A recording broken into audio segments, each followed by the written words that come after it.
અરવલ્લી જિલ્લા પોલીસને ઓપરેશન કારાવાસ અંતર્ગત વોન્ટેડ આરોપીઓને ઝડપી લેવામાં સફળતા મળી છે। જિલ્લા એલસીબી અને પેરોલ ફ્લો સ્ક્વોડે ઓપરેશન કારાવાસ અંતર્ગત 25 દિવસની સ્પેશિયલ ડ્રાઈવમાં લાંબા સમયથી ફરાર અને વોન્ટેડ એવા કુલ 23 આરોપીઓને ઝડપી પાડવામાં આવ્યા છે। ઝડપાયેલા આરોપીમાં ચોરી, દુષ્કર્મ, મારામારી વગેરે જેવી ઘટનાઓ સામેલ હતી। એલસીબી પીઆઈ MM ઝાલાના જણાવ્યા મુજબ આરોપીઓ સામે કાયદેસરની કાર્યવાહી હાથ ધરવામાં આવી છે।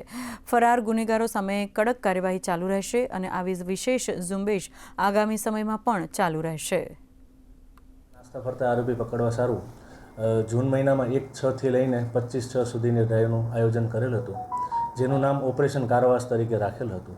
તે દરમિયાન અમે અરવલ્લી જિલ્લામાં એલસીબીની ટીમ, પેરોફ્લોની ટીમ, મોડાસા ડિવિઝનની એક ટીમ, બાયડ ડિવિઝનની એક ટીમ એમ કરીને ટોટલ 4 ટીમ અમે બનાવેલી હતી।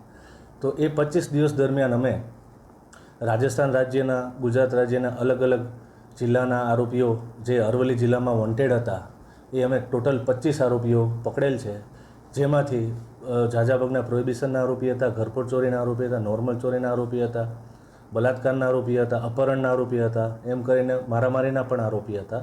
એવી રીતે અમે 4 ટીમો બનાવીને 25 દિવસમાં ટોટલ 25 આરોપી પકડવાની કામગીરી કરી છે।